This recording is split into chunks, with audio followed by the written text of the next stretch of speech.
Hai sahabat Maksi, kembali lagi nih bersama aku Safira dan Elsa di Maksi Sawit TV pada program Pemuda Bicara Sawit.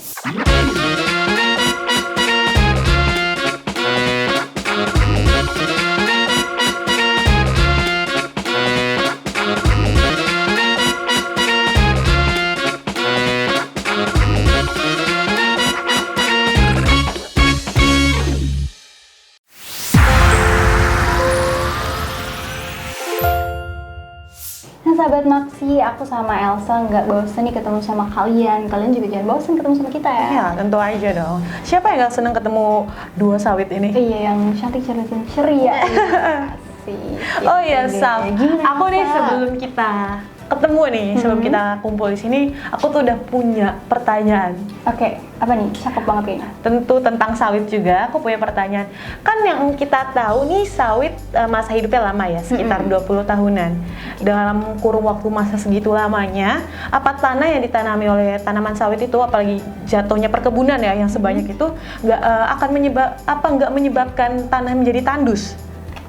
Oke, nice question ya Elsa. Jadi apakah tanahnya itu bisa ditandus gitu ya? Iya. Dan apakah berpotensi menjadi gurun mungkin gitu ya? Iya, betul. Nah begini sahabat Maksi, begini faktanya. Ya. Aduh deh, serem banget. Oke. Gini sahabat Maksi, jadi sebenarnya Elsa, kan Elsa tadi bilang ya kalau misalnya sawit ini dia tumbuhnya dalam jangka panjang, Iya. banget gitu.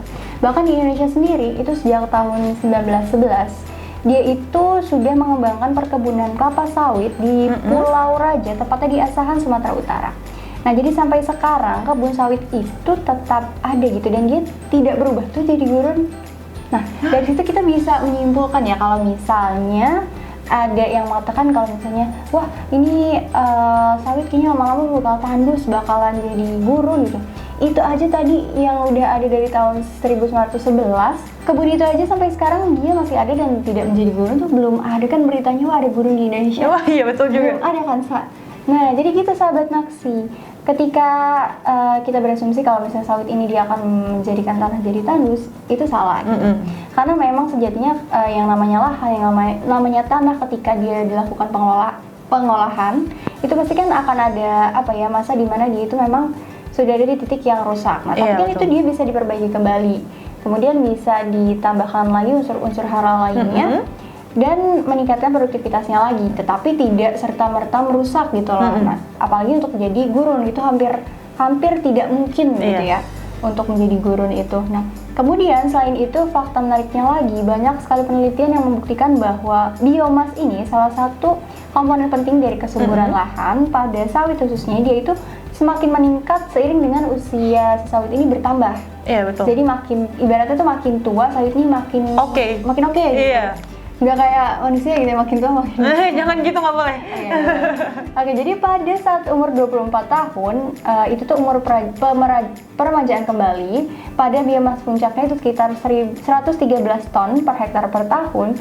Nah, ketika diremajakan kembali si biomas ini dibiarkan di lahan untuk meningkatkan kesuburan si lahan itu. Iya, oke, aku mulai ngerti sekarang. Nah, kemudian dari biomas yang dipanen itu tandan buah segar sawitnya dia akan kembali lagi ke lahan sebagian besar. Jadi ketika sudah panen misalnya ada yang terjatuh itu akan kembali lagi ke lahan gitu. Kemudian juga semakin tua umur sawit ini dia meningkat bahan organik yang ada di dalamnya dan dia juga bisa membentuk biopori alami gitu. Nah, kemudian dengan demikian jika bahan organiknya itu tetap kembali ke tanah, nah maka kan kesuburan tanah juga itu akan otomatis meningkat ya, malah tidak ada penurunan gitu. Nah, apalagi kalau misalnya sistem pengelolaan si sawitnya ini dia ada sistem yang tertata dan pemberian pupuknya itu rutin misalnya. Nah, itu tentunya akan meningkatkan kesuburan dan potensi untuk menjadikan tanah itu seperti gurun itu hampir tidak mungkin gitu, Sa. Mustahil ya? Iya, bisa dikatakan mustahil malah gitu. Nah, sahabat Maksi masih bingung gak nih? Elsa masih bingung gak nih? Aduh, enggak dong, aku tentu aja udah dapat informasi yang jelas dan juga berdasarkan fakta. Sekali lagi lagi-lagi aku ngomong makasih ya Safira karena udah memberikan informasi untuk aku sama sahabat-sahabat Maksi di rumah. Oke deh kalau gitu, sahabat Maksi juga bisa catat nih apa aja yang tadi kita bahas biar tambah pintar setiap harinya. Nah kalau misalnya masih penasaran tentang sawit yang ada di dunia ini, ada di Indonesia juga, tonton terus episode Maksi Sawit TV khususnya di program Pemuda Bicara Sawit bersama dengan Safira Dan Elsa di episode yang lainnya. Dadah! Dadah!